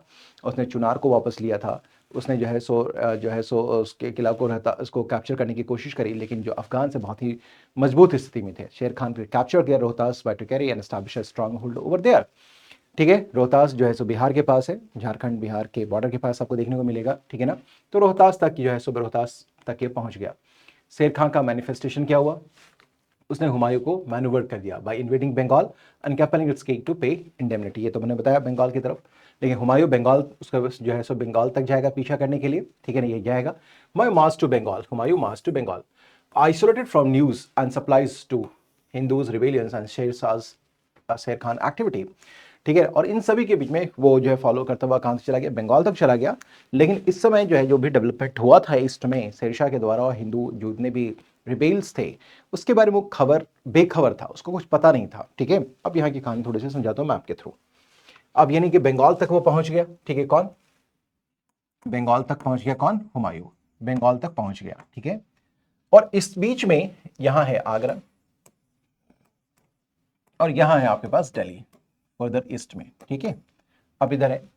अब होता क्या है कि जैसे ही हम देखते क्या है कि बंगाल तक आने दिया गया, चुनार को जीता, सब कुछ जीता, लेकिन इस समय जो पोजीशन था काफी मजबूत हो चुका था शेरशाह का। तो बंगाल से लौटने के बाद जब पता चला कि उसकी अथॉरिटी जो है दिल्ली में प्रोटेक्टेड नहीं है, उसके भाई उसकी तरफ आ रहे हैं, तो ये वापस यहां से जाने लगा टुवर्ड्स ईस्ट की तरफ। अब जब ये बंगाल से करके हुआ ये बिहार आता है, ये है बिहार और यहां है यूपी। बिहार और यूपी के बॉर्डर पे एक जगह है जिसका नाम है चौसा, चौसा, चौसा है, ठीक है। यहां उसने एक प्लान बनाया, किसने, शेरशाह ने प्लान बनाया। और प्लान बना करके उसने क्या किया, यहां इंगेज रखा किसको, हुमायूं को, हुमायूं को इंगेज रखा। और लगभग उसने बारिश के पानी का वेट किया, ठीक है ना। और ये चौसा के मैदान में यहीं पर रहते हैं रिवर गंगेज है, हमारे पास क्या है, गंगा, जो गंगा है रिवर गंगा, उसका ये मैदान है। बारिश का वेट किया गया, गंगा का पानी फ्लो हुआ, खूब पानी आया। मुगल जो आर्मी है जो यहाँ इंगेज रखा गया था किसके द्वारा, शेरशाह के द्वारा, उसके कैंप में पानी भर गया और शेरशाह ने इसके ऊपर अटैक कर दिया, ठीक है। चौसा की लड़ाई में हुमायूं वॉज डिफीटेड, हुमायूं की क्या हो गई, हुमायूं की हार हो गई, हुमायूं वॉज डिफीटेड, ठीक है ना। Somehow his life was saved, ठीक है ना, किसी तरह उसकी जान बच गई। और हुमायूं फिर वापस चला जाता है किधर, भागता है दिल्ली की तरफ, ठीक है ना, फिर दिल्ली की तरफ वो भागता है, ठीक है। और यहीं पर जो है शेरशाह जो है यहाँ पर क्या करेगा, ये इसके बाद फिर फॉलो करेगा शेरशाह। जब हुमायूं भाग रहा है तो शेरशाह उसके पीछे पीछे फिर आ रहा है, शेरशाह, शेरशाह उसके पीछे, शेरशाह उस सूरी पूरा है इसलिए ऐसे लिख रहा हूँ, इसके पीछे आएगा। हुमायूं भागता जा रहा है, शेरशाह सूरी उसके पीछे पड़ा हुआ है, ठीक है। सो फाइनली ये पता चलता है किसको, हुमायूं को, कि शेरशाह मेरे पीछे पड़ा हुआ है। तब क्या होता है कि जब वो दिल्ली पहुंचता है तो वो वापस आता है इधर। और कन्नौज में की बैटल में फिर से एक लड़ाई होती है, कन्नौज की बैटल लड़ाई होती है, कन्नौज, ठीक है। कन्नौज की लड़ाई होती है and this battle took place in 1540, Kannauj की लड़ाई होती है 1540 में। इस लड़ाई को हम लोग बैटल ऑफ बिलग्रामी भी बोलते हैं, बिलग्रामी भी बोलते हैं। और इस लड़ाई में again Humayun was defeated, again फिर से हुमायूं यहाँ पर हार जाता है, ठीक है। और यहाँ से हुमायूं फिर भागेगा और भाग करके चला जाता है ईरान की तरफ, ठीक है। और इस लड़ाई के बाद, इस बैटल ऑफ लड़ाई के बाद शेरशाह जो है, शेरशाह क्या करेगा, दिल्ली के ऊपर अपना कंट्रोल कर लेगा, दिल्ली पे कंट्रोल करेगा, यानी कि 1540। 1540 से लेकर के अगर हम लोग बात करें 1540 से लेकर के 1555 तक, अगर हम लोग बात करें 1555 तक, ये सूर डायनेस्टी है, इट्स कॉल्ड सूर डायनेस्टी है। ठीक है, इसमें बात समझ पा रहे हैं? ये जो है सो मुगलों के हाथ से गायब रहेगा। ठीक है ना, मुगलों के हाथ से गायब रहा। ईरान की तरफ ये जो भाग गया, कौन? हुमायूं चला गया। बीच में कई डेवलपमेंट्स इसके लाइफ में होंगे, शादी होगा, बच्चे होंगे, अकबर का जन्म भी होगा, और लगातार लेकिन ये कोशिश करता रहेगा कि वापस को कोई अपॉर्चुनिटी मिले कि वापस से दिल्ली को रिगेन करे। ठीक है, शेरशाह की मृत्यु के बाद 1545 में शेरशाह की मृत्यु हो जाती है, 1545 में कलिंजर के फोर्ट के ऊपर। अभी बात करेंगे शेरशाह के बारे में भी।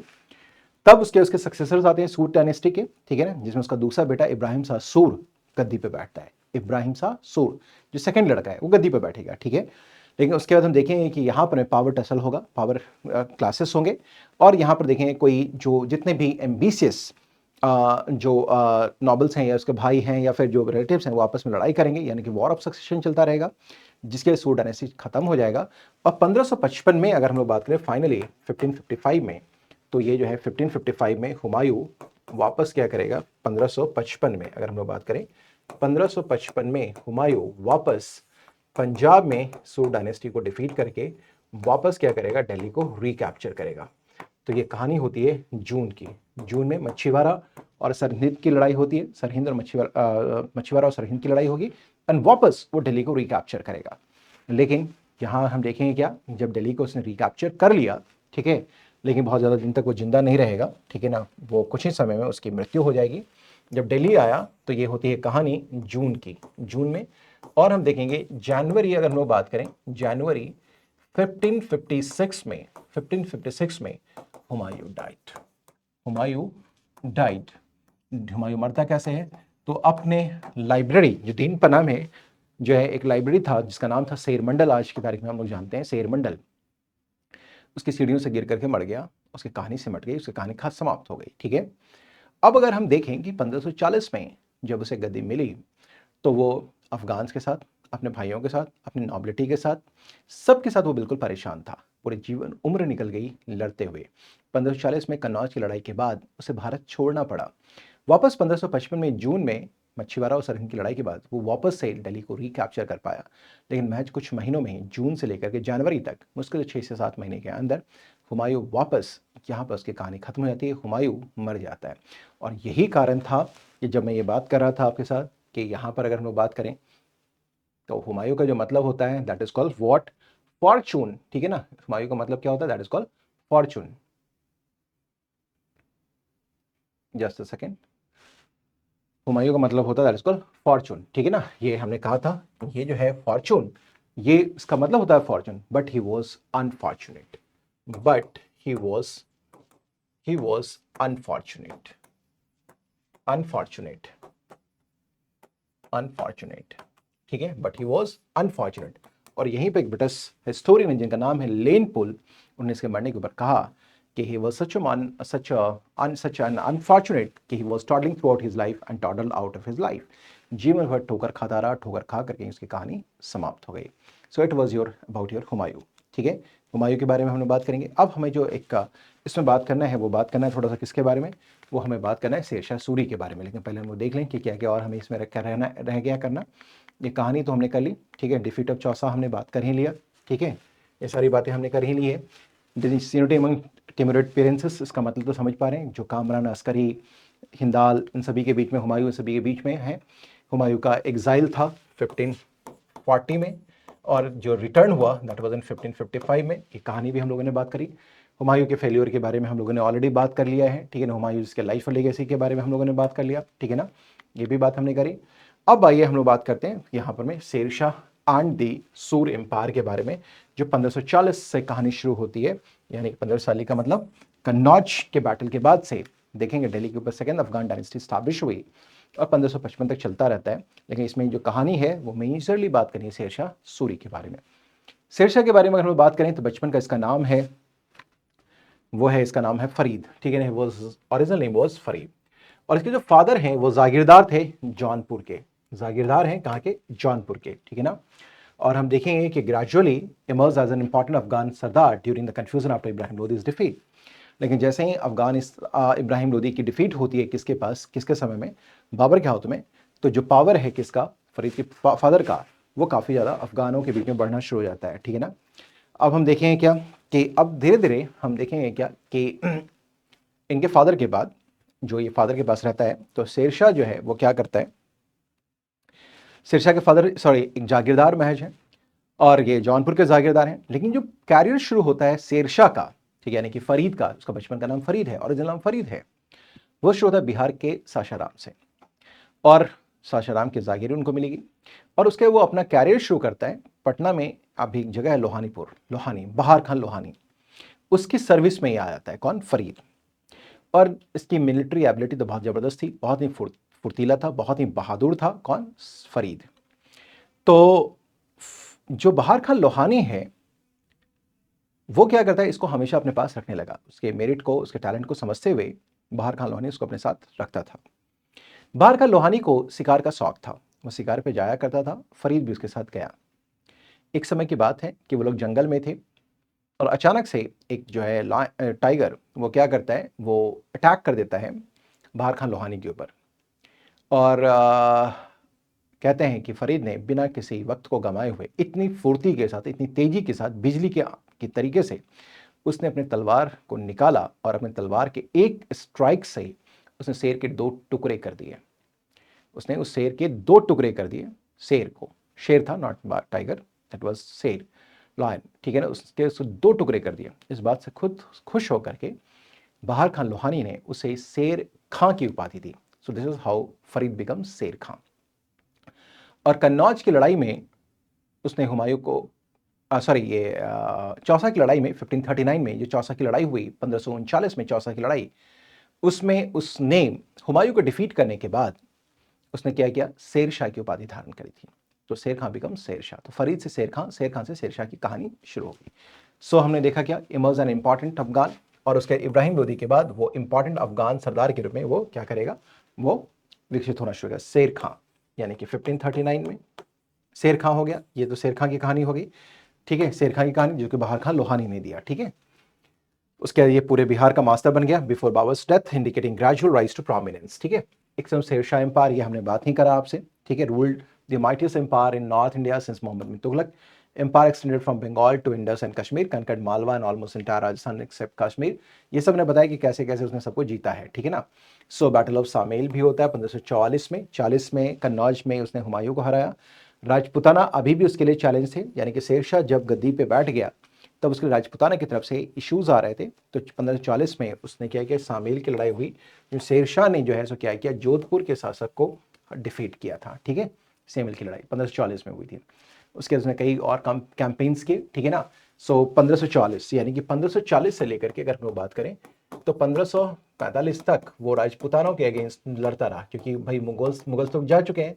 1544 में उसने सेमल की लड़ाई लड़ी, सामेल की लड़ाई, ठीक है ना, शामिल किया, ठीक है। 1545 में वो क्या करता है, वो कालिंजर के किले पे था, बुंदेलखंड में ये स्टेट होता है, ठीक है ना।